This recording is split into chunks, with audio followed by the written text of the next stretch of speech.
todos y todas a esta clase. Esta semana vamos a iniciar la que es la semana 2. Sean bienvenidos y bienvenidas los que se levantaron tempranito, ¿verdad? Yo sé de que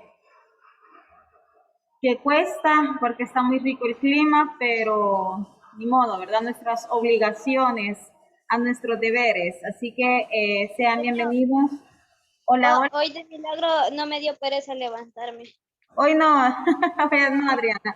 Es que está rico, pero están Hola. descansados. Hola, Diana. Están descansados por eso, porque tuvieron varios días ahí de descanso. Entonces, creo que por eso estamos un poquito relajados todos. Así que, bienvenidos chicos y chicas.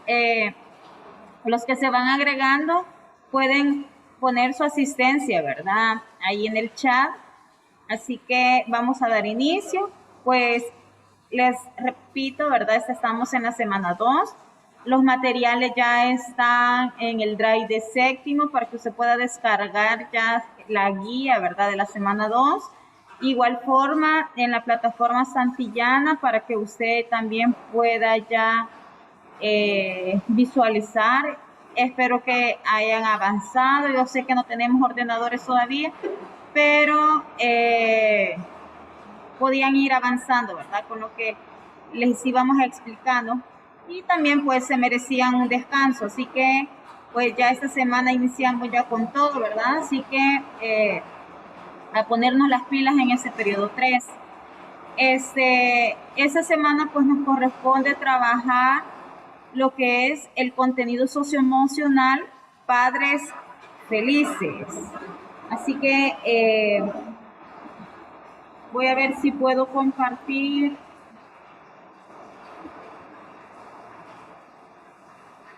Acá vamos a ver y ustedes me ayudan.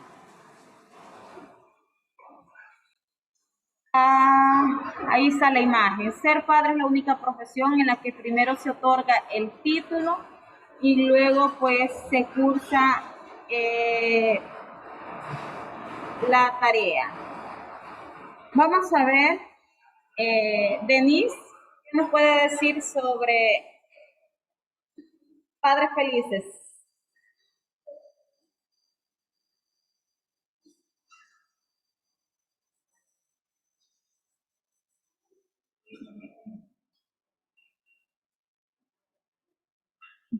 Vamos a ver allá en casa qué nos pueden decir sobre papás felices.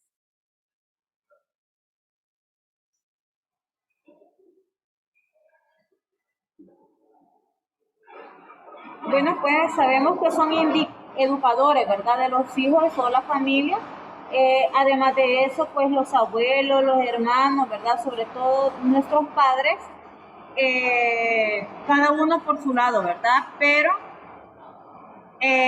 todos formamos lo que es una familia y entre ellos pues debe de haber el diálogo, ¿verdad? Debe de existir el diálogo, debe de existir pues cooperación en la familia, la educación debe estar dirigida por nuestros padres y nosotros como hijos pues debemos de atender todas las indicaciones que nos den, ¿verdad? Nadie nace, ¿verdad? Con lo que es la experiencia, los papás dice, por eso dice la reflexión, ser padre es la única profesión en la que primero se otorga el título y luego se cursa en la carrera, porque a medida ustedes van creciendo, pues sus papás se van amoldando, ¿verdad?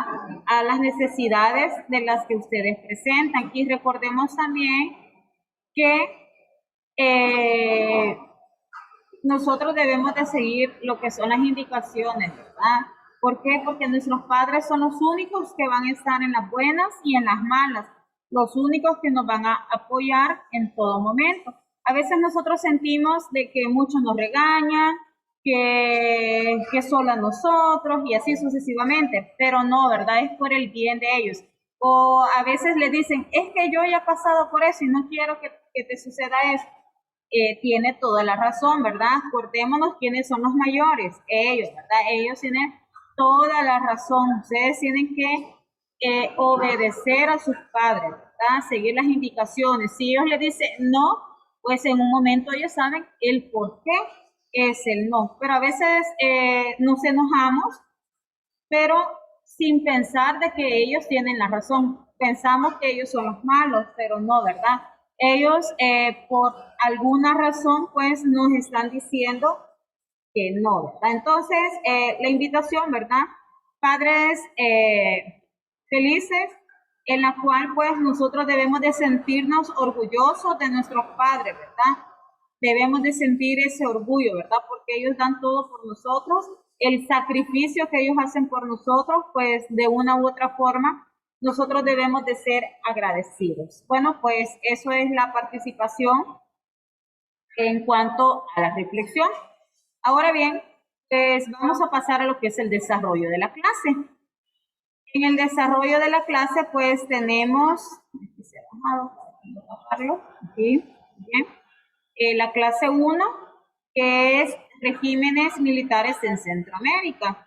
Pues, ¿qué es lo que vamos a hablar de los regímenes militares? Pues nosotros vamos a conocer directamente, ¿verdad?, qué es una dictadura militar, cuáles han sido sus causas y cuáles han sido pues las consecuencias durante esa época. Que justamente vamos a hablar de los regímenes militares, pero antes de eso vamos a ver si ustedes me ayudan, voy a dejar de compartir acá, si ustedes me ayudan a definir qué es una dictadura militar. Puede utilizar su libro de texto, creo que vamos en la página 100, vamos a buscar,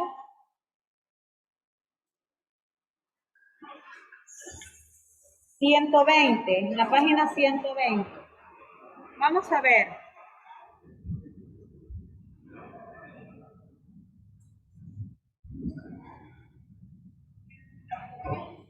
El que... Muy bien, ¿quién nos quiere ayudar con qué es una dictadura militar?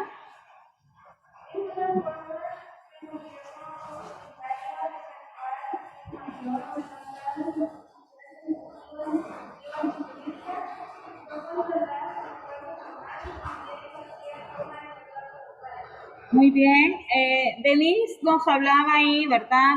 Creo que no lo escucharon, pero nos mencionaba, ¿verdad?, que es una forma autoritaria en donde los poderes ejecutivo, legislativo y judicial pues no se respetan. Entonces, a eso, ¿verdad?, nos definía lo que es pues una dictadura militar.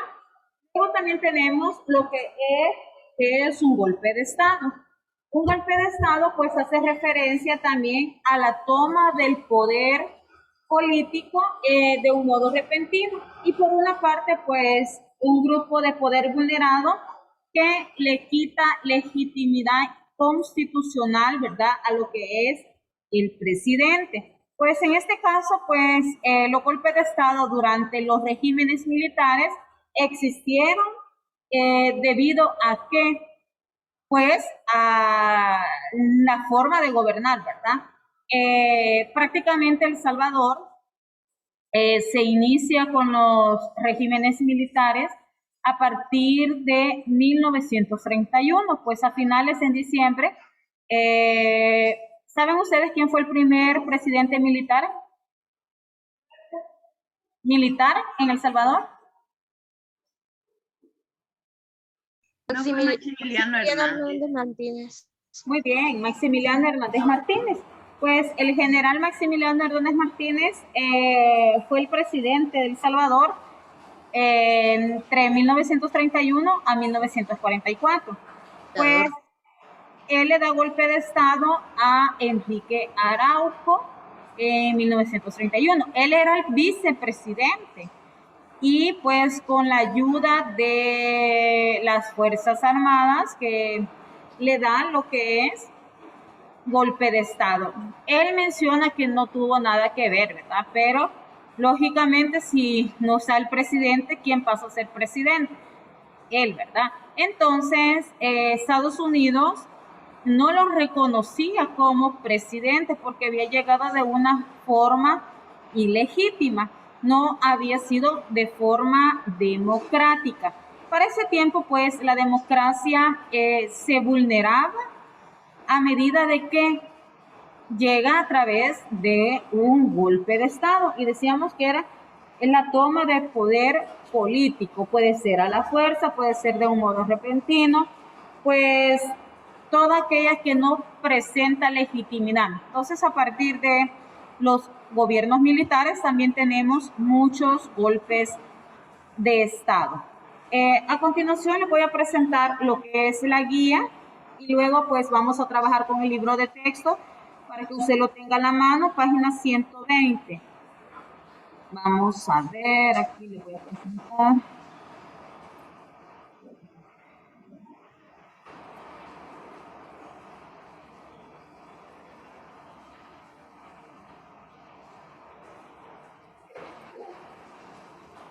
Ahí está.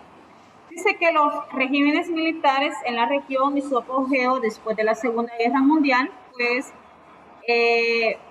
hablábamos después de una Segunda Guerra Mundial, pero a partir de las dictaduras militares que se dan en 1931, todos los gobiernos centroamericanos también comienzan a tener lo que son dictaduras militares. Y pues así como lo mencionaba su compañera, ¿verdad?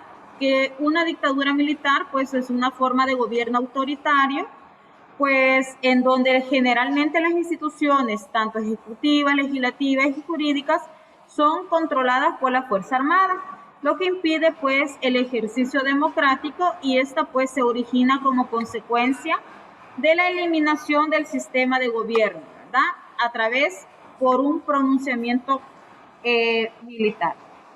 Pues a inicios del siglo XX, pues marcó una época, ¿verdad? Las dictaduras militares en El Salvador y el 2 de diciembre de 1931, pues a través del golpe de Estado, llega lo que es el general Maximiliano Hernández Martínez. Pues había marcado el inicio, ¿verdad?, de un periodo de 45 años en que los militares pues salvadoreños influyeron en la imposición de presidentes. Por ejemplo, en Nicaragua pues Anastasio Somoza. ¿Quién era Anastasio Somoza? Pues él gobernó entre 1936 a 1956 y estableció una dinastía familiar que administró el país hasta 1979. Por ejemplo, Anastasio Somoza, esa dinastía pues fue heredada a través de los hijos, luego el hermano, y así sucesivamente pues gobernaron hasta 1979. Y en Guatemala pues estaba Rafael Carrera. En 1854 pues se convirtió en presidente vitalicio y se mantuvo lo que era una política conservadora, pero luego ya en 1873 Rufino Barrios, en 1873 a 1885 inició un periodo de gobiernos liberales. Esos gobiernos liberales pues duraría hasta 1920, aunque se continuó gobernando, ¿verdad? Continuó gobernando de una forma dictatorial.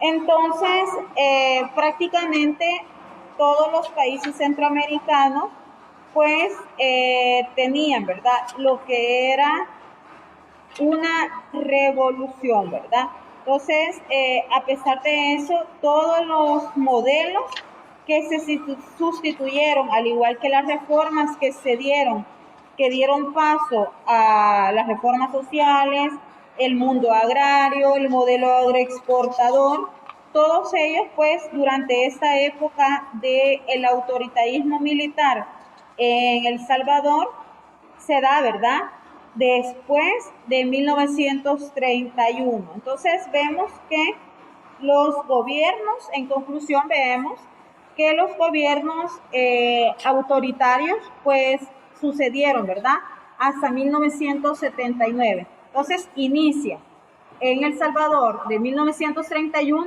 a 1979 lo que son los gobiernos militares. Cada uno de ellos también emplearon lo que era una política que combinaba lo que era la represión. Aquí les voy a compartir lo que es el libro de texto para que vayamos viendo específicamente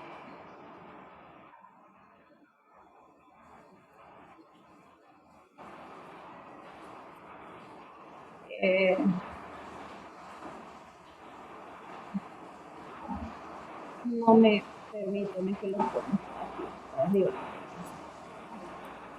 Ahí estamos. 120, página 120. Ahí tenemos. Hablamos del autoritarismo. Ahí está. Vamos a ver quién me ayuda con la lectura.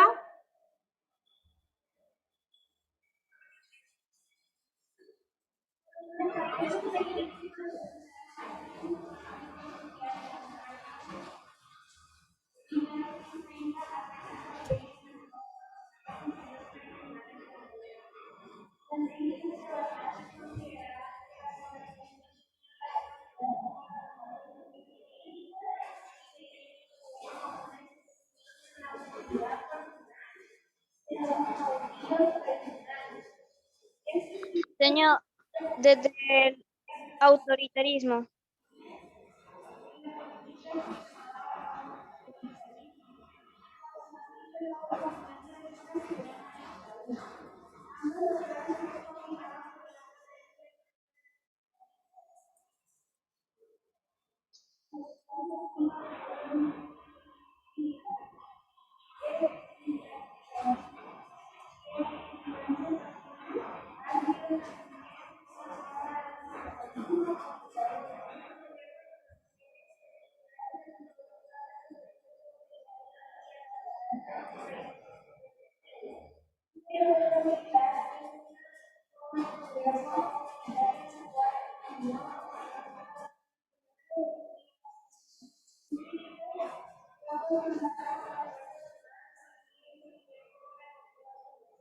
Ok, gracias.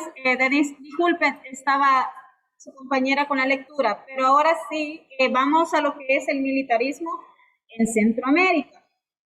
Antes de pasar a este párrafo, vamos a retroalimentar, ¿verdad? La parte que su compañera pues mencionaba sobre las dictaduras específicamente, ¿verdad? Vamos a iniciar con la dictadura de Hernández Martínez. Pues vamos a hablar un poquito acerca de la historia para pasar a lo que en sí, ¿verdad? Cada uno de las partes del militarismo en Centroamérica. Pues hablábamos que había asumido el poder el general Maximiliano Hernández Martínez cuando en enero de 1932 el Partido Comunista Salvadoreño, el PCS, participó en una insurrección popular junto con los grupos de indígenas y campesinos en el occidente del país. Vamos a ver si recuerdan ustedes esa parte. Cuando hablábamos del levantamiento indígena en 1932, vamos a ver si se recuerdan allá en casa. ¿Qué podemos mencionar sobre ese levantamiento indígena? ¿Qué es lo que sucedió? ¿Quiénes participaron?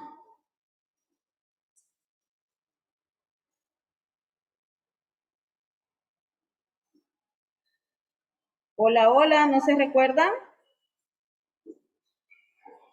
Bueno, pues con los planes, ¿verdad?, de la insurrección, pues fueron conocidos por Farabundo Martí, que era el líder del PCS.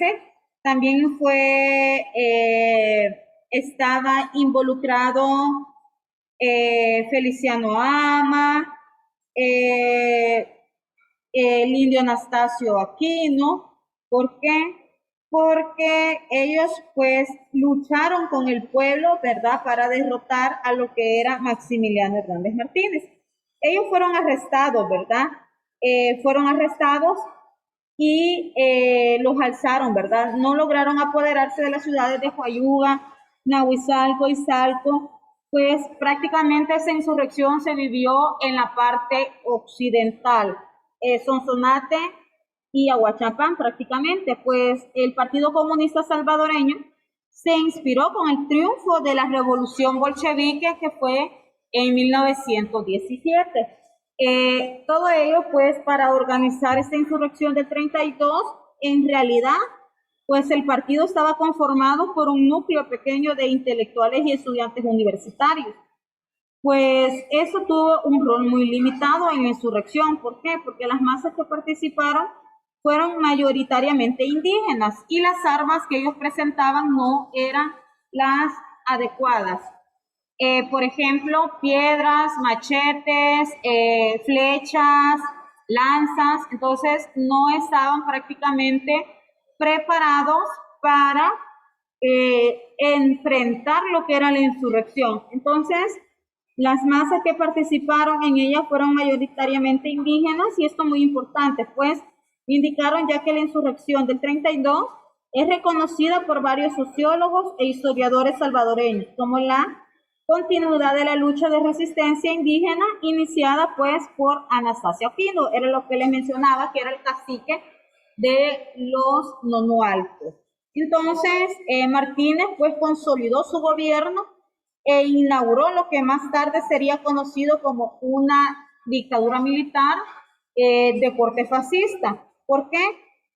Porque Martínez aprobó una serie de reformas y medidas económicas para afrontar la crisis que vivía el país ante la caída de los precios del café. Si recordamos, ya que en 1929, pues habíamos sufrido con la pérdida de las exportaciones de café. La bolsa de Nueva York, el Wall Street, ¿verdad? Con la caída de la bolsa de Nueva York, pues nosotros, El Salvador no fue afectado directamente, pero sí indirectamente, ¿verdad? ¿Por qué razón? Porque ya no podíamos exportar, ya no nos compraban el producto. Entonces, pues todo eso provocó que los campesinos, ¿verdad? Con donación de deudas a los hacendados cafetaleros y la creación del banco hipotecario. Todo esto, pues Martínez lo aprobó, ¿verdad? En eso consistieron las medidas económicas para afrontar la crisis que se vivía en el país por la caída de los precios del café. Entonces, una de las reformas fue condonar, ¿verdad? O sea que perdonar esas deudas y solamente se iba a pagar el capital sin interés y no todo el interés moratorio que se les estaba cobrando, ¿verdad?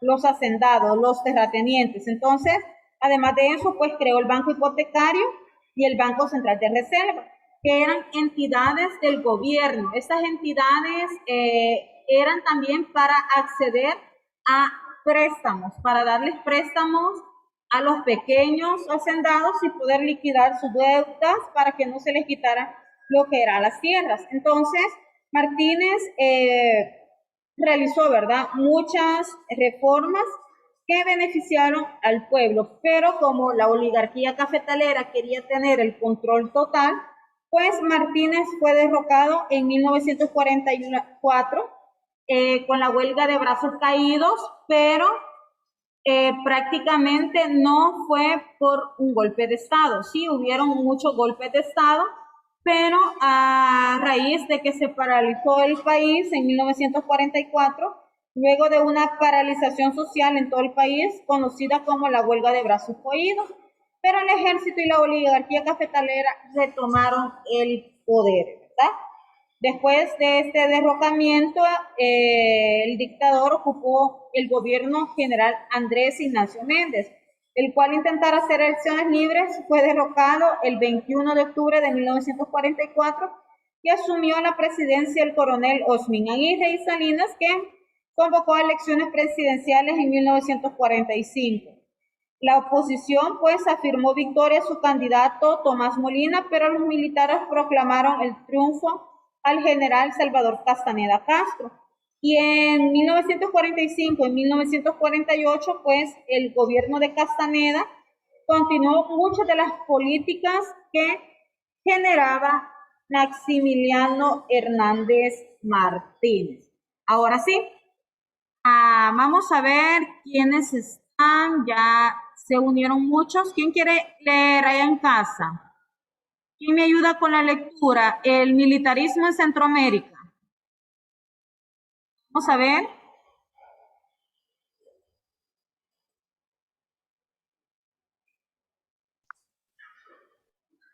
Hola, hola, se durmieron. Ya voy, ¿Cuál señor. párrafo, Ya señor? tengo que mover. Vale, vamos a ver, pues, un párrafo cada uno. ¿Quién inicia?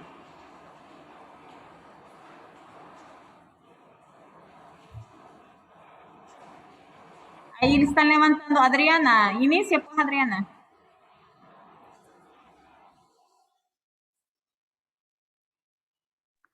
Al principio de la década de 1930, Guatemala y El Salvador vivieron. ah, es que no tengo el libro a la mano y se ve borroso un poquito. Vaya, acá, al principio de Vivieron- la... El Salvador vivieron agitación social, producto de la crisis económica internacional que afectó a estos dos grandes productores y exportadores de café. El descontento y las acciones de acción. protesta en El Salvador Deshabilitaron. deshabilitaron el gobierno de Arturo Araujo, llevando a un golpe de Estado en 1931, dirigido por militares. La presidencia fue asumida por el vicepresidente Maximiliano Hernández Martínez, mientras que en Guatemala el general Jorge Ubicó llegó al poder en situaciones similares. Ambos presidentes impidieron la participación de otros partidos políticos en las elecciones, hicieron reformas a la Constitución y política para mantenerse en el poder y organizaron una policía secreta para vigilar y castigar fuertemente a cualquier hecho que presentara peligro para sus respectivos gobiernos. Gracias. Xavier. Yo sé, señor. Ok, siga. Los dos párrafos. En ambos casos se mantuvieron por 13 años en el gobierno, pero fueron perdiendo apoyo, principalmente del sector militar que estaba inconforme por los fusilamientos de oficiales opositores, y en los sectores urbanos que vivieron con mayor fuerza la represión y la falta de democracia. Eso dio origen a huelgas y manifestaciones que paralizaron los países, forzando a las dictaduras a renunciar en 1944. En Honduras, la operación de compañías estadounidenses en la explotación minera y el cultivo del banano fueron importantes para la economía del país. Esto provocó que los gobiernos militares que llegaron al poder de la década de 1930 contaran con el apoyo de las empresas y el gobierno estadounidenses. Fue hasta 1948 cuando el gobierno civil retó el mando de este país. Sin embargo, los gobiernos militares que accedieron al poder a través de los golpes de Estado regresaron desde 1954 hasta 1982 a Honduras. Muy bien, gracias. Pasamos a la siguiente página. ¿Quién nos ayuda? Ya, señor. Ok, María Jimena. Nicaragua, Costa Rica y Panamá. En Nicaragua había presencia militar de los Estados Unidos para mantener la seguridad del Canal de Panamá. Además, controlaba las finanzas públicas para asegurar el pago de la deuda externa en favor de dicha nación. Estas condiciones debilitaron la soberanía nacional y a finales de la década de 1930, Anastasio Somoza llegó a la presidencia. Tras su muerte lo sucedieron en el poder su hermano y su hijo, favoreciendo a la propia familia y a sus allegados a los grupos económicos y políticos que lo apoyaban. De esta forma se mantuvo el régimen hasta 1979 sin oposición social que pudiera resistir a esta forma de gobierno familiar. Gracias. Vamos a ver quién continúa. Siga pues, María Jimena, sigue. Ok. Costa Rica fue un caso particular. En 1948 abolió al ejército y eso permitió que los recursos que eran designados en la milicia se dirigieran a los ámbitos de salud, educación y trabajo. El Estado asumió mayores responsabilidades en estas áreas de manera más temprana, en relación con las otras naciones centroamericanas. No obstante, hubo fuertes confabulaciones políticas que en más de una ocasión llevaron al país al borde de la crisis política y social.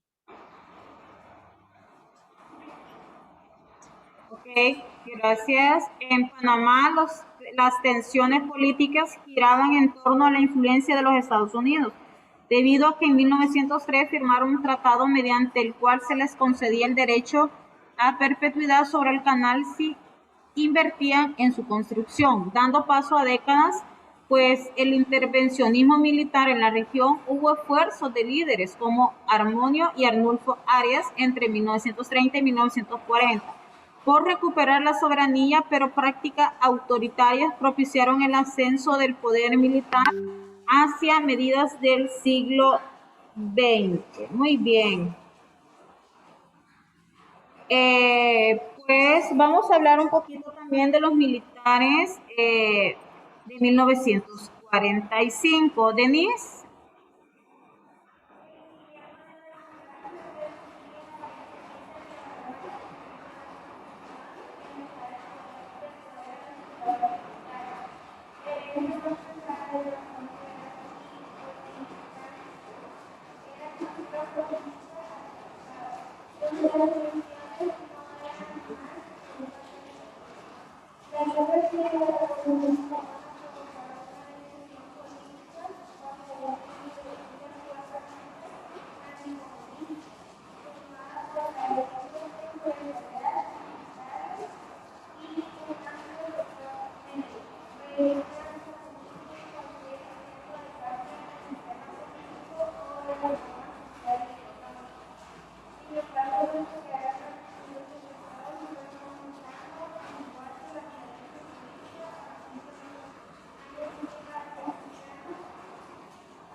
Gracias.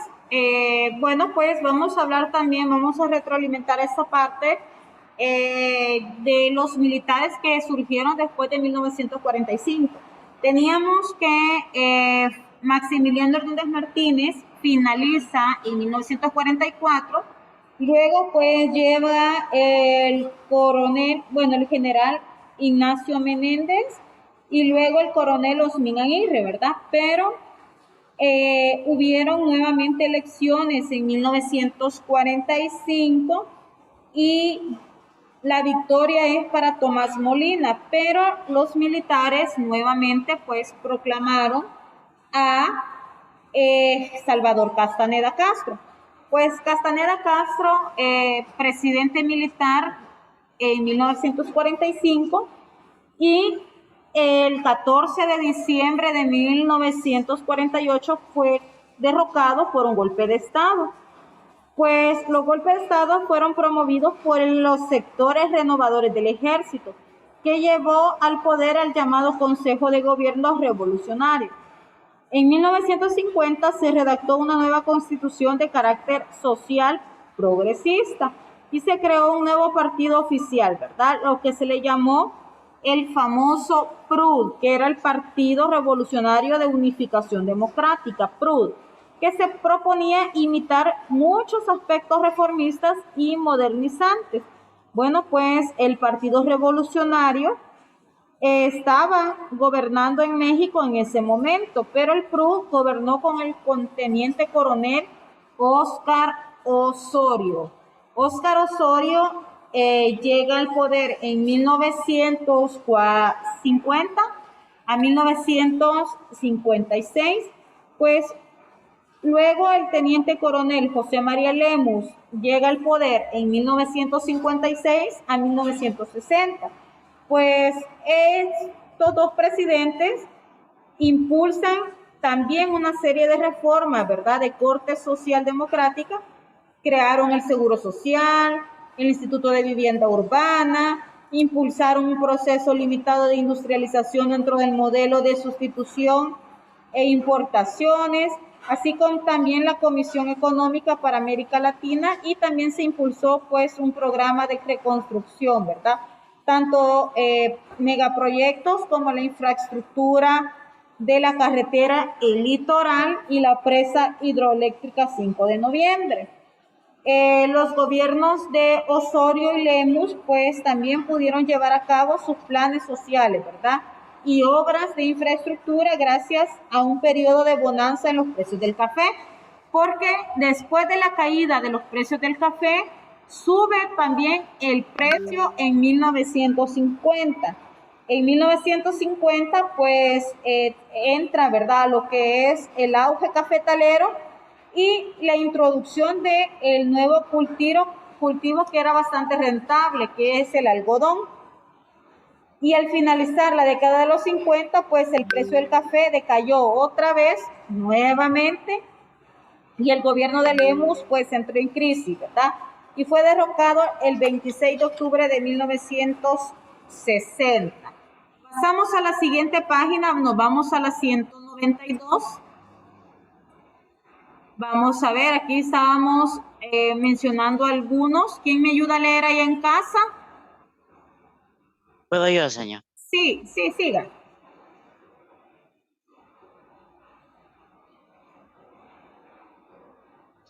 El Salvador. Con la salida general de Maximiliano Hernández Martínez, hubo inestabilidad para instituir al presidente. Finalmente se impuso el general Óscar Osorio en 1950-1956, quien se caracterizó por la apertura política, sobre todo en materia electoral, y se formó uno de los partidos políticos, el PRUT, Partido Revolucionario de la Unificación de Democracia, el cual llevó el coronel José María Lemus a la presidencia en 1956, hasta que fue derrocado en 1960.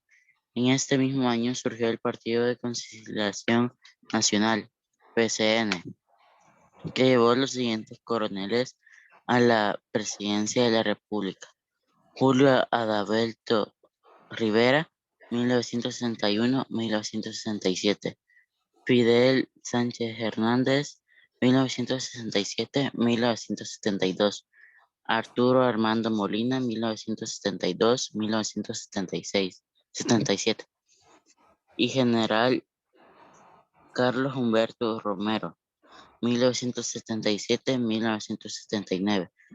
Muchas de las elecciones se vivieron en un clima de fraudes. Los grupos opositores sufrieron violentas represiones. Muy bien, gracias. Pues ahí teníamos, ¿verdad?, algunos de los presidentes que estuvieron representando los gobiernos militares en El Salvador. Por ejemplo, hablábamos de Óscar Osorio, ahí está, ¿verdad?, 1950-1956, ya lo habíamos mencionado. Pues caracterizó por la apertura política y sobre todo en materia electoral también se formó, ¿verdad?, los primeros partidos políticos, el PRUD, Partido Revolucionario de Unificación Democrática, José María Lemus, que fue el presidente en 1956 hasta que lo derrocaron en el 60, y así, ¿verdad?, surgió el Partido Conciliación Nacional, el PCN. El PCN pues surge en 1962, que llevó a los siguientes coroneles a la presidencia: Julio Adalberto Rivera, Fidel Sánchez Hernández, Arturo Armando Molina, quien fue Carlos Humberto Romero, el último presidente militar. ¿Por qué? Porque fue el último golpe de Estado que se dio en nuestro país en 1979. Muchas de las elecciones se vivieron en un clima pues prácticamente de fraude, ¿verdad? Fraudes electorales, y los grupos opositores que presentaban violentas represiones. Entonces vemos de que El Salvador pues marcaron los gobiernos militares. Sí, hubieron muchos presidentes que realizaron muchas cosas buenas por nuestro país, como Maximiliano Hernández Martínez, Óscar Osorio, José María Lemus, ¿verdad? Que fueron presidentes militares, pero tenían una visión por sacar adelante nuestro país, ¿verdad? Entre ellos, pues se enmarca la mayoría pues de reformas económicas y sociales, ¿verdad? Que nuestro país fue realizando. Ahora sí, Guatemala. ¿Quién me ayuda a leer? Denise me ayuda a Guatemala y alguien más me ayuda con Panamá.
Muy bien, gracias.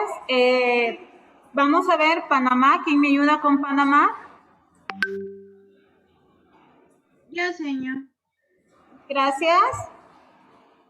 La dictadura militar inició en 1968, cuando la Guardia Nacional dio golpe de Estado al presidente constitucional Arnulfo Arias Madrid, quien tenía solo 11 días al frente del país.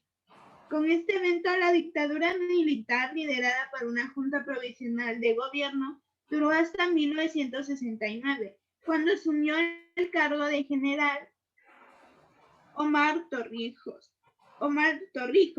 Tras su muerte en un accidente aéreo en 1981, la Guardia inició una lucha por el poder.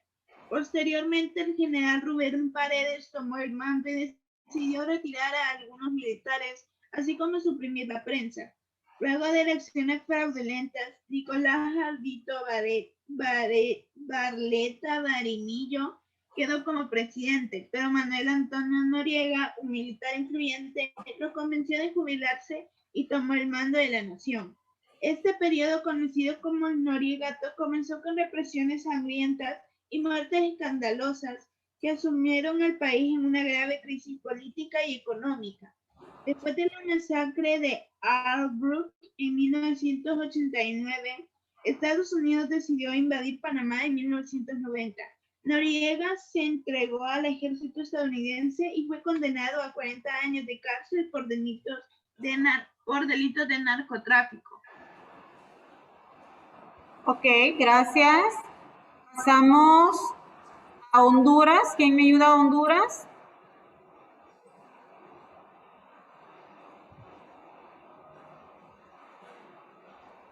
Señor, yo. Sí, porfa, Kevin. En esta nación hubo alternancia entre gobiernos civiles y militares. Es el caso del presidente José Ramón Adolfo Villeda Morales, entre paréntesis 1957 a 1963. Fue depuesto en 1963 para suceder al coronel Oswaldo López Arellano. A partir de este tiempo se dio una alianza entre partidos políticos y militares para la elección presidencial. En 1972 fue derrocado por militares el doctor Ramón Ernesto Cruz y tomó la presidencia el coronel López Arellano. Le sucedió el coronel Jorge Alberto Melgar, objeto de un golpe de Estado en 1978. Se estableció una junta de gobierno que dio paso a un proceso electoral libre, a partir del cual comenzó el proceso de democratización que continuó en la actualidad. Fue hasta el 28 de junio de 2009 que el país volvió a sufrir un golpe de Estado militar que puso al presidente constitucional Manuel Zelaya. Muy bien, Manuel Zelaya, pues fue el presidente de Honduras en el 2005, ¿verdad? Por el Partido Liberal, pero el golpe de Estado más reciente que se da en los países centroamericanos, pues porque en el 2009 fue destituido, pues tras lo cual fue expulsado del país por el ejército y pues acá en El Salvador, pues pidió asilo político, pero se le denegó, ¿verdad? Sino que solo se le ayudó para tramitar el asilo político a Costa Rica. Y luego, pues, ya no se supo más de él, ¿verdad? No sabemos si regresó a Honduras o qué sucedió, pero Manuel Zelaya, pues, era buscado por su mismo, ¿verdad?, gobierno. Vamos ya con lo último. ¿Quién me ayuda por acá? ¿Denise?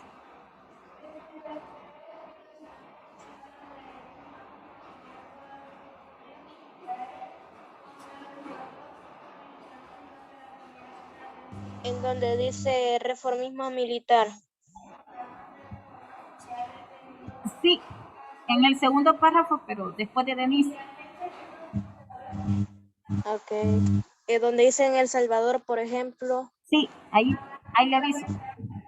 Ok. En El Salvador, por ejemplo, durante la dictadura militar de Maximiliano Hernández Martínez, se hizo posible la creación del Banco Central de Reserva y el Banco Hipotecario entre 1934 y 1939 para dar éxitos a los terratenienses, dar créditos a los terratenientes. La disminución momentánea de la deuda extrema, la creación de las instituciones de crédito para los campesinos, o sea, la Federación de Cajas de Crédito Rural, la ejecución de proyectos de construcción de vivienda accesible para obreros, el respaldo a los productores de construcción de vivienda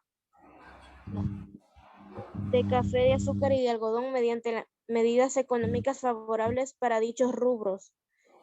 La construcción de 300 kilómetros de la carretera panamericana y la construcción del Puente de Oro.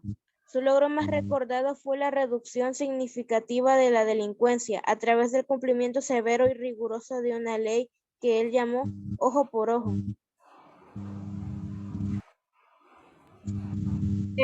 Lo último, Martínez creó por primera vez en El Salvador mecanismos estatales para vender tierras baratas, instaurando una especie de reforma agraria a la que llamó el mejoramiento social. Sin embargo, dicho programa era totalmente distinto a lo que ahora se conoce. ¿Por qué? Porque las tierras no fueron confiscadas a sus legítimos dueños, ¿verdad? Y nuevamente les voy a compartir... vamos a ver la guía, porque ella menciona lo que es esas reformas sociales. Acá está. A pesar de los regímenes militares, pues a los que estaban sometidos los pueblos centroamericanos durante la primera mitad del siglo XX, muchos de ellos tenían programas de las reformas sociales, ¿verdad? Debido a que inicialmente, pues, esos dictadores tenían una conciencia de desarrollo y querían lograr avances para estar a la altura de otros países poderosos de la época. Así como lo mencionaron ahí sus compañeros, ¿verdad? En el caso de El Salvador, pues Maximiliano Hernández Martínez creó, ¿verdad? El Banco Central de Reserva, el Banco Hipotecario, disminuyó, ¿verdad? Momentáneamente la deuda externa, creó instituciones de crédito para el campesinado, ejecutó proyectos de construcción de vivienda accesibles para los obreros, respaldó a los productores de café, de azúcar, de algodón, realizó, ¿verdad?, medidas económicas favorables para dichos rubros y la construcción de 300 kilómetros de la carretera panamericana. Además de eso, construyó el Puente de Oro y su logro más recordado fue la reducción significativa de la delincuencia a través del cumplimiento severo, riguroso, ¿verdad?, de la ley ojo por ojo. ¿En qué consistía esa ley? En la del ojo por ojo.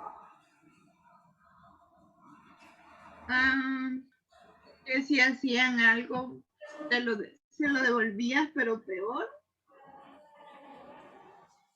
Muy bien, chicas. Denise y Dana, pues fue, si algo, ¿verdad?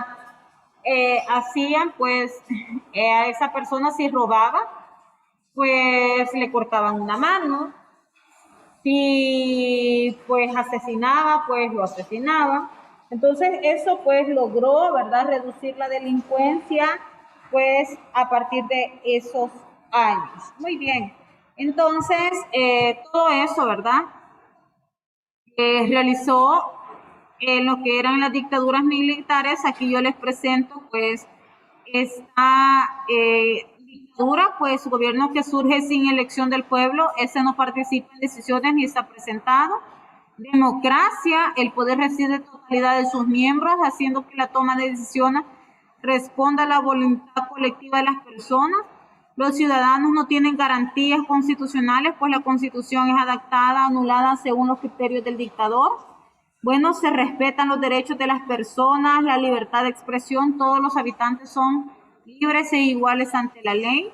Se pierde la libertad como bien y derecho natural de las personas y la representación de los ciudadanos en los gobiernos pues promueve una influencia directa. Ahora bien, chicos, nuevamente nos vamos al libro de texto. Vamos a ejecutar las actividades. Acá tenemos las actividades. El primer cuadro dice, completa el cuadro cronológico ubicando las fechas y eventos o países. En este caso, en el primer ejercicio nos aparece ya la fecha y el país. ¿Qué sucedió en Panamá en 1903? Vámonos al libro de texto y busquemos qué es lo que sucedió en 1903.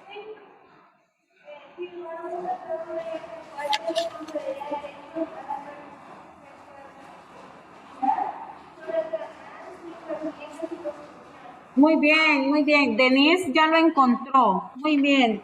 Dice Denise que se firmó un tratado mediante el cual se le concedía a Estados Unidos derecho a perpetuidad sobre el canal. Excelente. Denise encontró el primer evento. Vamos a ver. Luego en Guatemala y El Salvador vivieron la agitación social, producto de la crisis económica internacional que afectó en esos dos grandes productores exportadores de café. ¿En qué año? 1929. Un año más. 1930. Muy bien. Ya acá también lo había mencionado Denise. Muy bien. Anastasio Somoza llega a la presidencia en Nicaragua. ¿En qué año?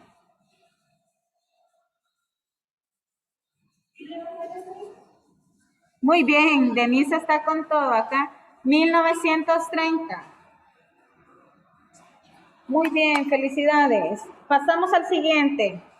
En 1931 el descontento y las acciones de protesta desestabilizaron el gobierno de Arturo Araujo, llevando un golpe de estado dirigido por militares. ¿En qué país se da? 1931. ¿En qué país se da ahí en casa? El Salvador. El Salvador, correcto. El Salvador.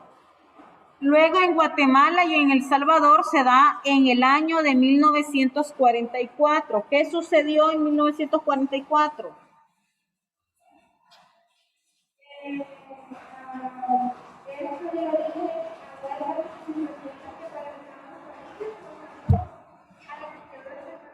Muy bien, Denise. Denise, ahí nos da la respuesta. Huelgas y manifestaciones paralizaron los países, forzando a la dictadura a renunciar. Vayan anotando, chicos, allá en casa, vayan anotando. Huelgas y manifestaciones paralizaron los países, forzando a las dictaduras a renunciar. Luego está en 1948.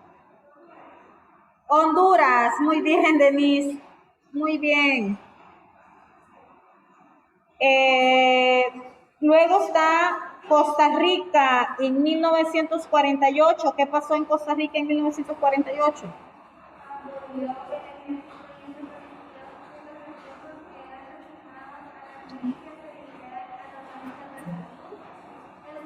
El abolio del ejército.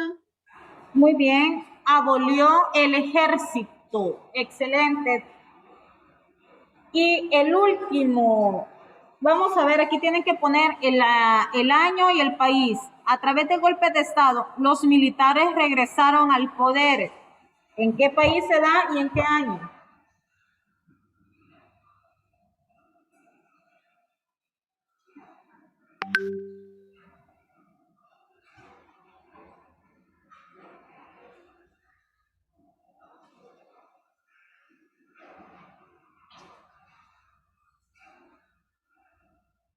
Señor, 1976. Guatemala 76, en quiero decir, 1970. Hola, Kevin, sí, 1966. 10 años menos.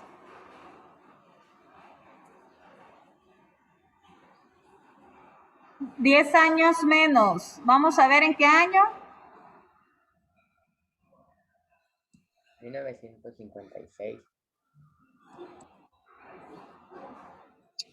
Señor, 1900. no será 56. Sí, muy bien, Kevin, 1956. Ahora, ¿qué país estamos hablando? ¿Qué se da? ¿En qué país regresaron los militares? Honduras. Excelente, muy bien, aplauso, muy bien. Ahora sí, chicos, pasamos al ejercicio 2. Acá tienen que poner una flechita. Dice, relaciona la información del recuadro a la izquierda con el personaje de la derecha. Vamos a hacerlo de la izquierda. Vamos a ver. Líder militar y gobernante de facto de Panamá desde 1983 hasta 1989.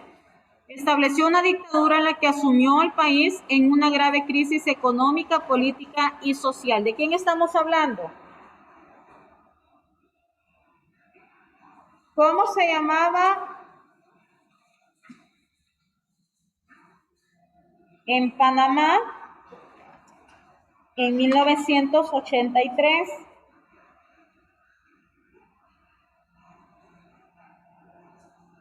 Señor, Manuel Antonio Noriega. Excelente, Kevin. Manuel Antonio Noriega. Muy bien, Kevin. Ahora pasamos al segundo. Fue presidente de facto de Nicaragua entre 1967 y 1972. Presidente electo entre 1974 y 1979. En ambos periodos mantuvo su poder autoritario y absolutista. Muy bien. Anastasio Sosa. Muy bien, gracias. Anastasio Somoza, muy bien. Número 3. En Honduras controló con mano de hierro el país en 1933 y 1948, apoyado por las tiranías de países vecinos y las banaderas estadounidenses. ¿De quién estamos hablando?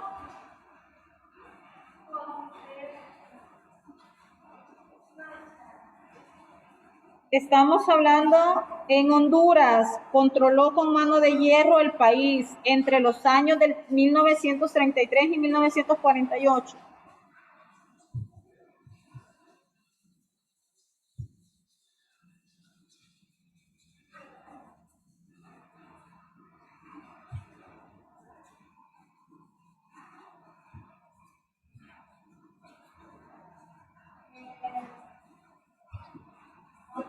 Señor, es Tiburcio Caries Andino. Muy bien, Kevin, muy bien, y Denise. Tiburcio Caries Andino. Muy bien. Siguiente. En El Salvador encabezó un gobierno autoritario y ultraconservador. Dimitió el 9 de mayo de 1944 tras la huelga de brazos caídos. Muy bien, Denise. Maximiliano Hernández Martínez. Muy bien. Y el último. ¿Quién nos quedó de último? Jorge Ubico. Jorge Ubico. Muy bien, excelente. Vaya, acá vamos a tener la parte número 2, que es la página 125. Pues eso, ¿verdad? Es de investigar. Dice sobre los presidentes militares en El Salvador y coloca ejemplos de reformas sociales y obras de infraestructura realizados durante la época, ¿verdad? Entonces, esa va a ser una tarea formativa, no es evaluada, ¿verdad? Entonces, mañana nosotros vamos a compartir, usted va a buscar Óscar Osorio, bueno, de hecho tenemos todavía 7 minutos, entonces ahorita pues, si gusta lo vamos haciendo. ¿Cuáles fueron las reformas sociales y cuáles fueron las obras de infraestructura de Óscar Osorio? Puede buscarlo ahí, ¿verdad? En internet. Y si gusta, pues lo vamos haciendo de una vez o lo compartimos mañana, ahí como ustedes gustan. Solamente los que no han puesto su asistencia, la ponen en el chat, por favor.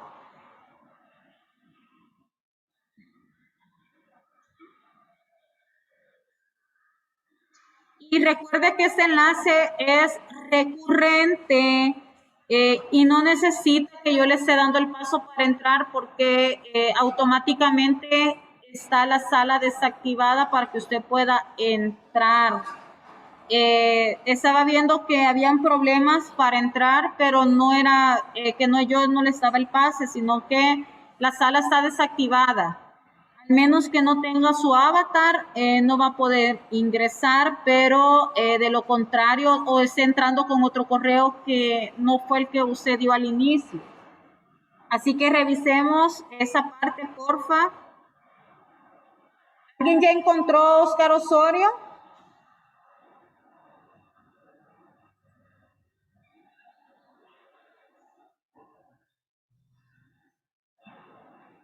Hay 22 personas en la clase y solo tengo 18 asistencias, me faltan 4.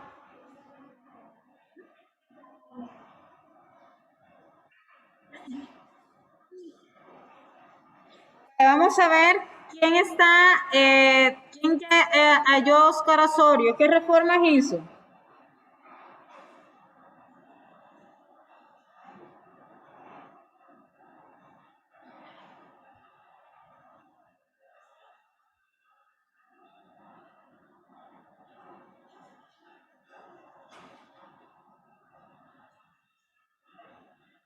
Entonces, ¿tenemos todavía tiempo? Sí, tenemos 5 minutos. ¿Ok? Vaya, Óscar Osorio, reforma social. Impulsó las artes. Reformas sociales, Óscar Osorio.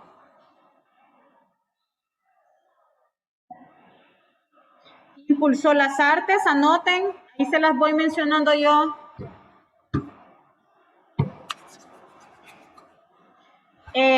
Se creó un plan de becas.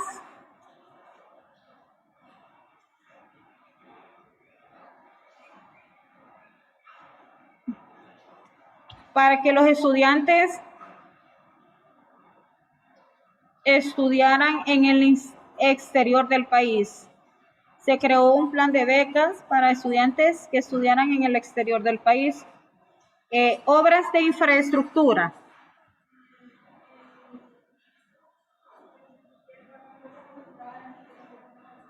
Sí. Se creó también la presa hidroeléctrica 5 de noviembre. Estamos hablando de Óscar Osorio, ¿verdad? Se creó la Comisión Ejecutiva Portuaria Autónoma, que es el CEPA, y se crearon numerosas escuelas.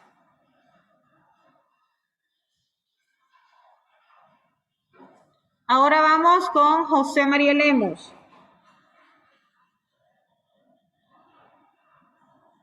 José María Lemus promulgó la ley de inquilinato.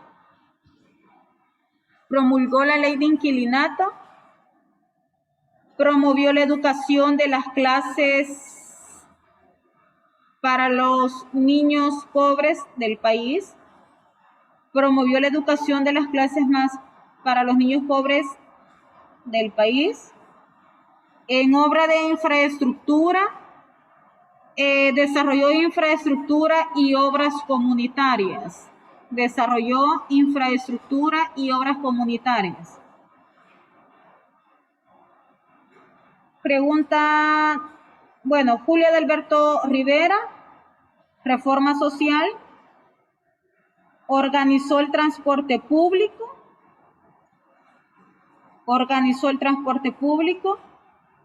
creó ruta de autobuses que dieron respuesta a las necesidades del pueblo salvadoreño, organizó el transporte público, creó ruta de autobuses que dieron respuesta a las necesidades del pueblo salvadoreño, obras de infraestructura, lanzó un plan de construcción de infraestructuras, incluyendo el muelle del puerto de Acajutla. Lanzó un plan de construcción de infraestructuras, incluyendo el muelle del puerto de Acajutla.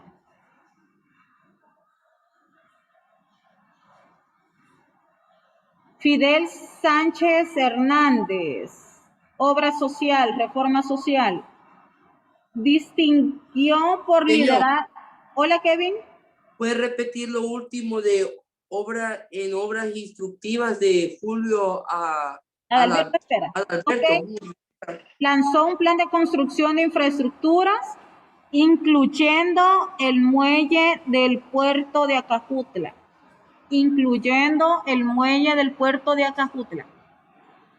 Fidel Sánchez Hernández, se distinguió por liderar una reforma educativa.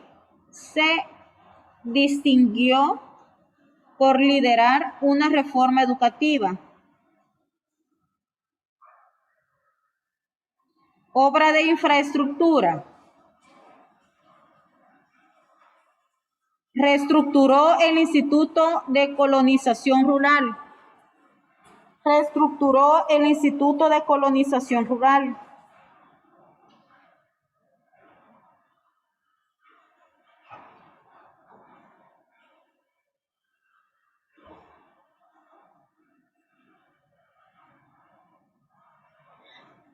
Arturo Armando Molina. Ampliación de operaciones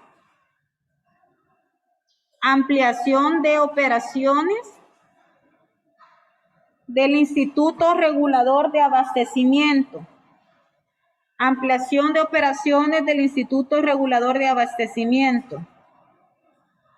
Y se creó el Instituto Salvadoreño de Transformación Agraria. Ampliación de operaciones del Instituto Regulador de Abastecimiento y se creó el Instituto Salvadoreño de Transformación Agraria. Obra de infraestructura. Prioridad a la construcción de presas hidroeléctricas. Dio prioridad a la construcción de presas hidroeléctricas y al Aeropuerto Internacional de Comalapa. Aeropuerto Internacional de Comalapa.